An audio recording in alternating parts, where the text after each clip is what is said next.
Welcome to Ask a Puppy Trainer Show, episode 191. I'm Bethany. Sparky decided to show up this week. Welcome. That flu bug is no joke. It was no joke. It Nasty took me flu out bug. for 4 days. That was Bowser? Oh, Who sorry. is this? Bowser? Bowser? Is this right? Bowser. Bowser? Okay. Bowser? Look at this cute guy. We have 4 doodles right now. They all look very similar, but he has a very specific face coloring that we don't see on a lot of doodles. So very cool. He's got a great looking mask. So cute. I just want to eat him up. He's so sturdy too. I like him a lot. Anyone with questions, feel free to throw them up in the chat. We do have questions that people have already sent in as well. And as you guys know, we like to answer questions off of this and then do a follow-up if you guys are watching. If you have a follow-up question to the question answered, please jump it in and we'll probably give you guys a lot of priority in answering it. Oh my God, this is like the best family dog. I'm going to take him home. Evie would love him. Oh my goodness. That is pretty darn good. All right, I got one long one. All right. Hi, I have a 16-week Labrador Retriever and she will not stop leash biting even when I've tried redirecting by sitting and rewarding, and I've tried leaving and rewarding. She will drop the leash, but then as soon as she gets her treat, she picks it back up again. She also uses her paw to put it under one arm. When she does this and I try to grab it out from under her arm, she is tangled. She growls at me, please help. Oh, the growling part, so a little bit of frustration for me. Yeah, a little frustration. This is more of your question to answer. You know, I really like to go at this 2 ways. And the reason why is I like to address these type of behaviors even at 16 weeks old. Oh, excuse you, Bowser. I don't like puppies, getting away with certain things. And I think as a culture, we think that we can't tell puppies no, and we absolutely can. However, if it becomes no without the relationship building, then you're just in the same boat. Gotta have leverage. Yeah, you're just in the same boat. So, for me, I would definitely get, and it takes time, but I would get a little bit better with your leash pressure action. So as soon as the puppy starts to grab it, I'm gonna go no, and I'm just gonna give a little tug up. Just a real quick tug, not like a hard pop or anything like that. I wouldn't even do pressure at this point. I know this is like a little different, but I don't think I would even do pressure with what you're dealing with unless it got really severe, because it's not biting you. He's just it's a retriever. He's just like, I need something in my mouth. And so for me, I'd probably just give a real quick tug of the leash, up and release, but then I am gonna be so fast with my other hand in my treat pouch with nope, come sit. Nope, come sit. And if he gets his paw underneath it, instead of reaching and fixing it for 1 week, I'm gonna go come, and as he's eating the food, I'm gonna grab the leash that way. So that would be how I would target this for 1 week. And then I would see how the puppy does, and then I would come back to my online trainers and I would check in with them and I would see how they go. I think your puppy feels lifting this arm to untangle is a bit restricting for him. So you're basically restricting them to get the leash out from under. Yeah. So I think that's why you're getting the growl. I don't feel like it's malicious. I think it's more frustration based. Yeah. But check in with us next week. Let us know how it goes. Yeah. You love this dog. I love this dog. What is this, a Bernedoodle? Yeah, he's definitely a Bernedoodle. I love Bernedoodles. He's probably F1 Bernedoodle or F2. Bernedoodles are the new calm golden doodles. Golden doodles used to be like, they bred for like the calmer family dog, and they very quickly did not. Well, that's because they bred them 50 years ago to be service animals. And then they couldn't keep up with families, so they bred the more energetic of the two versus the calmer of the two. That's why we don't really have service animal doodles anymore. It's just different category. I've done some service animal Bernedoodles. When I say doodle, but Bernedoodles almost aren't even in that category because they're so much more calm. If you hear a doodle reference, most time people aren't talking about a Bernedoodle because they tend to be a lot more chill. Well, it's always been for autistic children, never for tasks. Oh. So I've done 3 Bernedoodle trainings, not to I don't train for a service dog, I train for behavior. And then they're usually working with someone else because that's most important when you're doing, for kids or for autism. And so I've done 3 autistic Bernedoodles. It's just been great temperament. But I can see how they wouldn't have enough energy or keep up for task-oriented training, like for deaf or blindness. Yeah, because I can't get them to do DPT. Yeah, or wheelchair or anything. Okay. That's actually really cool to know. They're like, I'm too tired for DPT. Oh, you want me to lay on your chest? what if I lay next to you? Yeah, exactly. All right, dirty llama feet. Love the name, guys. Love it. What? Dirty llama. Dirty llama feet. I've got a puppy who will go and crate at night, but the second someone disrupts his sleep, he's freaking out and he takes a long time to settle down and won't stop until it's scheduled time out. You might need to get, that's I mean, tough. you might want to get him out of the room. That's a Yeah. possibility. You know, if you've got a big snorer in that room or someone who, you know. My dog can't sleep in the room with me. What we had to do for her when she was younger is we had to do crate in a separate room, and we had to condition her to get used to noise machines and still be able to sleep with the noise machine at kind of a loud volume, because I'm loud. So You're loud? I can't imagine who would think that. But yeah, when I snore, I'm incredibly loud. So we had to find a noise machine that we had to first get the dog far enough away that the noise machine could then drown out my snoring. And then we had to get the dog used to being able to sleep with the noise machine sounds, which we had to do in the daytime so we could tire her out a little bit more through training and walk, a little bit of downtime. And then when we put her in the crate, we would do a snoring like noise machine in the same room, but then the white noise would be a little bit louder to try to drown it out. So it's almost like you're counter conditioning how to get the dog used to hearing one noise in place of another, but still be able to sleep through one. Snoring is inconsistent. We do snore, snore, snore, and then we wake up and then we kind of go back to sleep. It changes. There's no consistency. A white noise machine is the same sound on repeat over and over and over again. Dogs like consistency. And you're going to think this is crazy. And I used to not, you know. Tell her the sound, I used to be more conservative on here, but I've stopped. So we try to just tell the truth. You know, you could just pick up the shoe next to your bed and just throw it at the crate. Could. I call it the chancla. He might be quiet. And I know that sounds crazy, but you got to give a rule though. That crate has to be covered. They can't see that shoe coming at them. That's not right. If you're going to cover the sides and the front, so they're doing the carry-on barking, they don't hear anything except for just a loud boom, hit the crate sound. You're not hitting the dog. Don't throw a shoe at the dog. yeah, it's they're in the crate. So it makes a loud sound that kind of surprises them, but you're not saying no, you're not getting up, Yeah, you're not moving it's just a towards them. surprise. It's like a lightning Yeah. bolt from the heavens. Yeah. It's just a pure, utter shock. You'd be surprised how many, like, how many dogs that works for without seeking out professional training. So I have to agree. So try it, and if it doesn't work after 2 to 3 times, then that method's not going to work for your dog, because every dog has different thresholds, you know, for that kind of stuff, and try to get them out of the room. But also, think about too their personality. Are they already a naturally skittish, nervous dog? Is a loud noise in a safe zone for them gonna surprise them and scare them more often than it's gonna like actually help them settle? Like, do you have any take on that, or do you think even if they're nervous, it's still gonna help them? I think it's still going to help them. I think it's going to let me sleep, and then I can work with them in the morning. That's fair, but I still think you should do noise desensitization if the dog does carry on to loud noise. I agree. The shoe is going to be a crutch to get you some sleep, so you're happy. The training is going to be what helps your dog to settle in the crate, even if there is a noise that you're not in control of. Yeah. I'd like to point something out real quick. You can look on TikTok. I think we have a question. You know, I'm not correcting Bowser's mouthing. I'm going to like make a fist so he just kind of stops. But I'm not correcting it. And the reason why is because he's not biting me out of frustration or out of arousal. He's not like biting and holding. He's just doing calm puppy mouthing.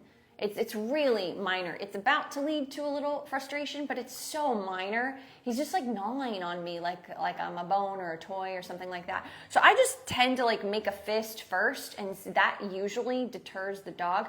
But Bowser just thinks I gave him a better chew toy. He thinks it's even better. He did it to me when you Look first let him crawl to me. I had to actually, he kind of went to the back of my arm and did one of those little bites on the back skin, and it hurt a lot. So I did a very casual, low-key, quick bump like that. And he You stopped? guys probably didn't even see it. Yeah, I'll try it. I'll try a little He bump. backed off quickly, and Usually- it wasn't a whine or a yelp. Usually I don't want to do hand bumps. Usually it's all like legs or arms. But I'm just going to try one since he seems so low-key. And it's a bump, not a push. No. Look at the processing. He's Processing thinking. information, deciding what he wants instead. He's thinking of redirecting on something else. I don't blame him. He doesn't know me. Biting her jacket. It's a redirection. No. That was just a little poke. Just a little poke to the chest. Look how balanced he is. That's so crazy. That's a balanced dog. He's giving me kisses now. So he's like, I wonder if kisses are okay. But yeah, it leads to mouthing. No.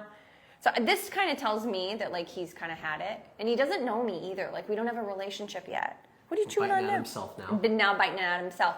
So it's like These this. are coping mechanisms for frustration. Yeah, He's frustrated at being held. So yeah, it's like he's done. Like guys, read your dogs. Stop loving on them when they don't want to be loved on anymore. All right, goodbye, Bowser. Thank you for saying that. Because you know what we get asked every day? Why does our dog bite us when we love them? Because they were done. They're done with that amount of affection. Oh, he's so cute. I can just eat him up. I could eat him up. My goodness. All right. Oh no. Do you have a question? Yeah, but then it kicked me out of the live, so I don't have any questions anymore. Oh, no, yeah, I still got you them. still Cool. have them. All right. I think it's just Can you Instagram. please give me some tips on how to walk my puppy without her stopping every sec to pick something up off the ground? That one's tough. Usually when we hear that though, it might mean that you're walking to bigger distraction areas a little too soon. Could we have age? Could you let us know the age of your puppy if you're still on? I assume pretty young though. I mean, that type of thing, it's probably a pretty young puppy. I'm assuming under 4 months, and we're just getting her out there and kind of doing like more like enrichment, like just trying to walk and get some distance. They can't see you very well. Do you want to scoot over? I do want to scoot over. Yeah. I felt they couldn't see me either. Yeah, it's like angled weird. Okay, there we go. That's better. I would backtrack a little bit. Definitely since age, that helps us give better advice, but I'm probably looking at, if I'm getting a lot of sniffing on the walk, a lot of picking stuff up, I'm probably going to go back to my driveway. I'm going to work on more let's go work in a more controlled setting. So when I can get my dog in my front yard, backyard, living room, and maybe even my driveway following my food, and when my puppy starts going down for something to pick up, I can say, puppy, let's go, kind of more excited. And then I start moving back and redirecting away. When I can regain my puppy's focus through training and food, that's when I normally start pushing to bigger distraction areas. Or I mean, you can look into something like a slip blade, something that just gives you a little bit more head control. Even martingales are pretty nice as well. You could look for something that gives you head control to prevent, or you can teach good habits earlier, and that's going to redirect more focus to you. You want to add to it? You know, I'm just going to give you an option. I know some of this depends on where you live, but I just think more and more, I'm just going to be firmer about this with people if they're going to get a puppy, especially if they live in the city and there's a lot going on. If your puppy is under, 5 months old, 4 or 5 months old, if you want to use a training tool, totally cool, but you need to get some one-on-one training, hands-on, one-on-one training to use that tool appropriately for the temperament of your dog. And there's all kinds of options, okay? So that's the first thing. And I understand there's major value in that in cities, like major value, and in busy areas. With that being said, you don't do that. Sure, totally fine. A dog like 5 months and under, especially a more immature dog that's even a little older than that, stop going for walks, guys. Like really stop going for walks. Put your harness or your martingale, no flat collars, or slip leash or something like that on your dog and start working in your backyards, front yards, driveways. Get your let's go work in your house, the neighbor house, the neighbor house. Let's go, turns, sit down, come food, and catch every person that walks by, even though it doesn't happen very often, things like that. And come food and place, like take your cot out. Is that door locked? Can you make sure that door's locked? Thank you. And just have a cot out there and it's place, come, food, things like that. Focus on doing those fundamentals. Can you close that door, Ricky? Sparky's just gonna handle something important for us. He'll be back. Oh, should he turn his mic off? Yes.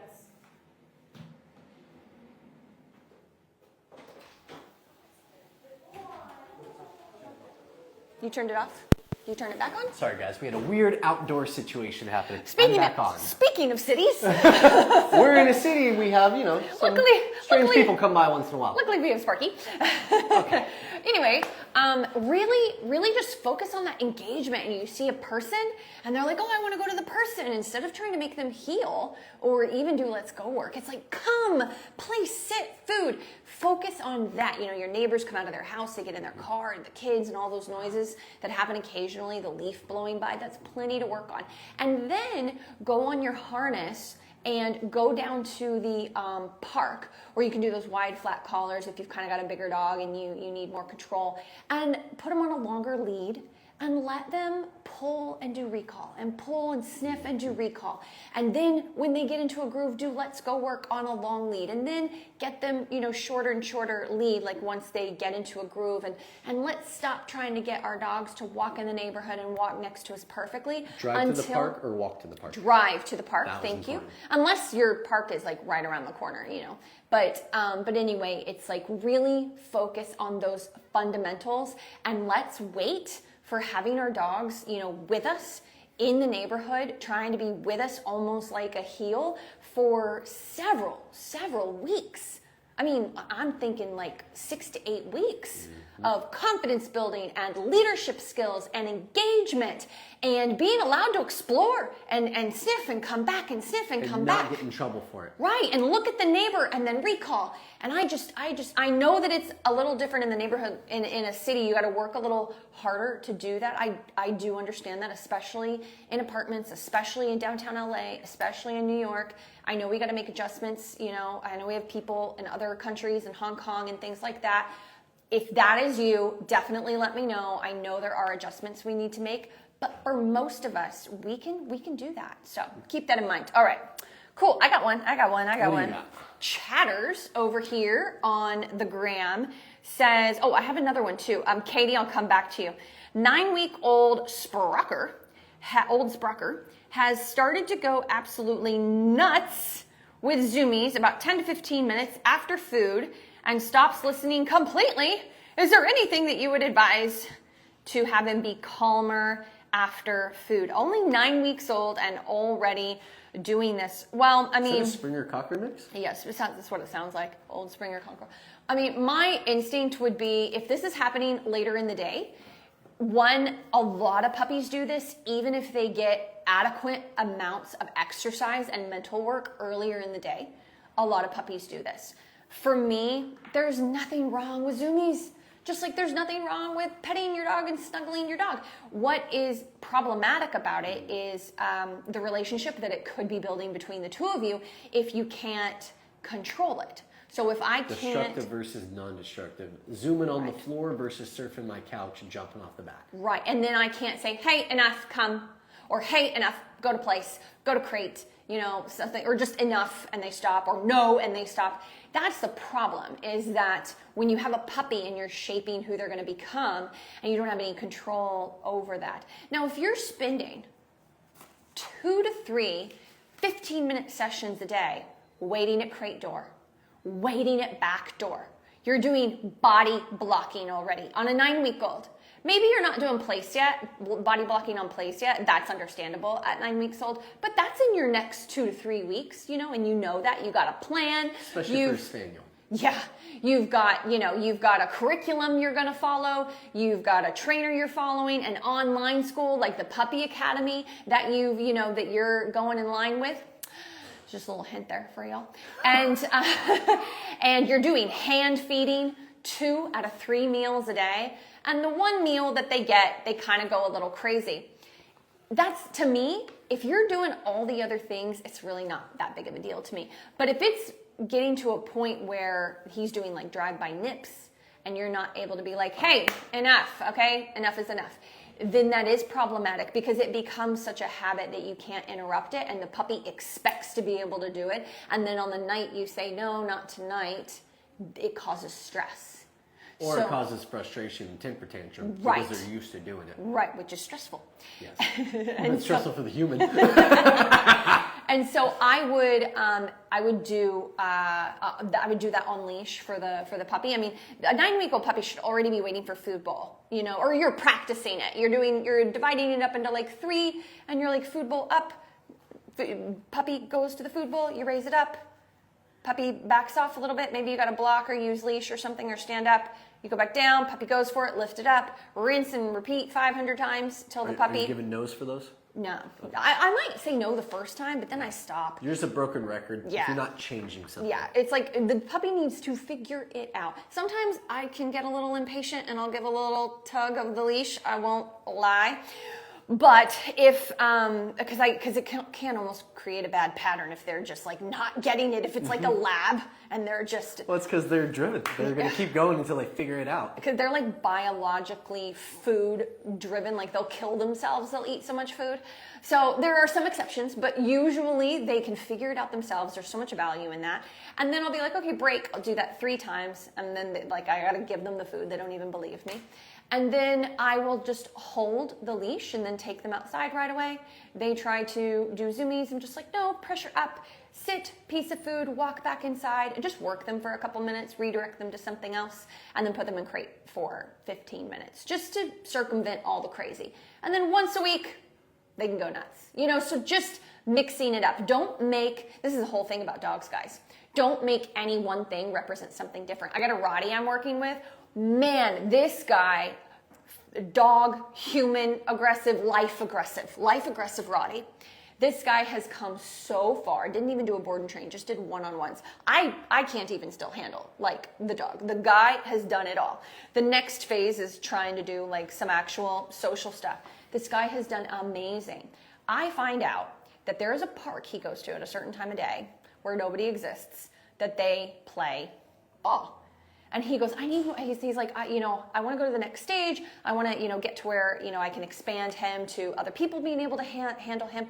And I was like, well, we need more challenges for him first. Like, you've aced all the basics, even though they're very hard for aggression. You've aced all the basics. Go to that park where you always play fetch and ask him to heel with you instead of play fetch. He's not going to do it.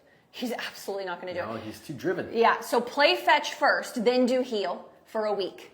He's not going to do that either. It's going to be terrible because he's going to be like, okay, I fetched, let's go home. No, we don't heel here. So do that for a week. Then you're going to play fetch a little, heel, fetch. So you're going to sandwich it for another week. And then you're going to try to do heel and then fetch. And so making things represent multiple things is so important with dogs. As soon as they think they have it figured out, and you switch it up on them, it's so good for them because it's really important to put us in the leadership role and they don't think they've got everything figured out. Because if they think they're in the driver's seat and then we need to change it for some reason, it really causes them a lot of stress. The only exception is the structure schedule for potty training. That's the only exception. Okay. Wait, I got 2. No, I told Katie. I got 2. I told okay, Katie. Katie. It's quick. It's a quick one. No, it's not a quick one. 1-year-old male Cavapoo. Sorry. Don't worry, TikTok. We're gonna come back to you. We have time. We have time because we were late. I broke my TikTok. 1-year-old male Cavapoo barks at dogs walking by the house, but wags his tail. Ooh, I got news for you, Katie. Does not bark at the dog park and plays so well. So this actually doesn't have anything to do with Katie. So if I don't want anybody's Instagram feed looking like this, but I just saw a guy that a dog was not very nice to him, and what do you think his tail was doing the whole time? Wagging like crazy. He was having fun. A tail wag is just arousal. Yeah. Dogs will be in it, like fighting with each other, and both of their tails are sometimes still and sometimes they're going. It's just arousal, guys. Sometimes even a fearful dog, sometimes it'll be tucked, sometimes moving. So it just means arousal. It's not an indicator of anything.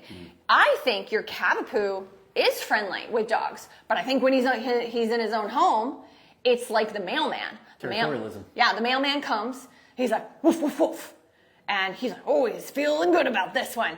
And the mailman leaves, and he's like, yeah, man. It's the same thing when the dogs walk by.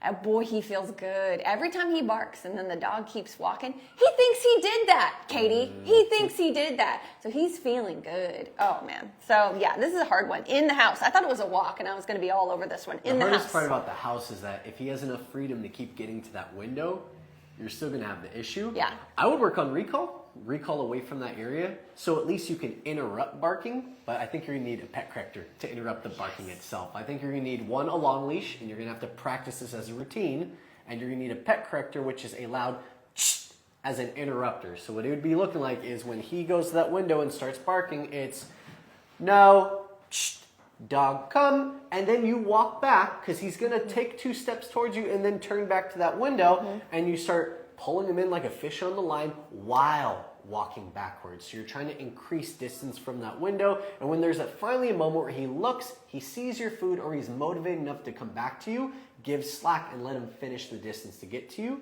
But once he gets to you, then you want to do a little bit of patterning. I wouldn't let him go right back to that window. I would work him until he could settle down a little bit, give him my break, let him start walking towards that window, and recall him away before he ever gets back there. So instead of him escalating back to that current state of intensity, you're kind of letting him have half intensity that you've built, and you're recalling him at that half intensity for more food. So you're trying to build up more of the understanding to come to you, gets food, to go to the window, doesn't get anything positive. So it's pet corrector to see how he responds to it. See if he's like, whoa, what was that? Pause for a second. Dog, come. And keep moving backwards, maybe into the other room, right? And then the patterning he's talking about is shorten the leash a little, not too much, but maybe from like a 15 foot to like 8. And then the patterning that he's talking about is kind of like, let's go, but you're probably still gonna have to move back as if you're saying come in the beginning. Try to catch him before he just flies to the end of the leash, right? And just work him, do like 10 turns till he's kind of forgotten about what he wanted. And then I would also practice at a separate time, place in a balanced way. And what that means is place, and then you teach place with food, good boy, place down, and on leash. You can do it off leash and on leash, but when you start to do blocking, it needs to be on leash. And so you're going to set your dog up to fail. And what I mean by that is you need to communicate to them, proofing. So let's say that maybe you you accidentally drop a treat on the floor, and the dog steps off. This is a 1-year-old dog. The dog steps off. You move in, no, place. And the dog's like, oh, and you block them. So you're using spatial pressure to communicate, which is their first language. They're just not used to it with you or with people, okay? Then you pick up the food. They don't get the food. And then maybe you squat down, and they're like, oh, we get to be pet. They get up. No, place. So you're proofing. Maybe you go to the door and you knock at the door, and they're like, boom, then they fly off place. You're like, no, get back on place. You've got to proof your place. And then after like a month of working on this, or maybe 3 months, depending on how much time you have, it all works together where eventually it's no, come, place, hang out in place for a little while, and then release and see if it kind of lessens the intensity of it. You could pair it with food once you kind of get into a groove of like, he kind of gets a little, and you're like, no, catch it early, rather than waiting for the full bark. Come, place, piece of food. Come, place, piece of food. And it better be good food. Like, don't give him kibble for this kind of thing. Because we want him, after you've put all the pieces together, that's why I said it might be a few months. If you're really dedicated to this, it takes dedication. The dog starts to actually choose coming to you for food. But you can't do all that at once. We're talking hundreds of repetitions broken up in the way that we mentioned before you bring them all together. Like if we were to do this in sessions, it would probably be 4 to 5 sessions split up over about 6 weeks, just to kind of give you an idea. So. The good part about this training, though, you learn more about your dog through this training because you learn mannerisms. You see his little ear tick up. You know what that means. You learn mannerisms that tell you exactly what your dog is thinking, and you can start to counter those mannerisms. Agreed. It's really cool. All right, guys. Wow, we did it. We actually got through a lot of questions, too. We did. It was fun. And we got some different ones, too, so that was super fun, too. I did, too, last week. I got different questions. You missed it. All right, guys. We'll see you next week. Have a good one. Bye. Wait, is TikTok the thumbs or is that the wave? Bye. Ooh, celebration.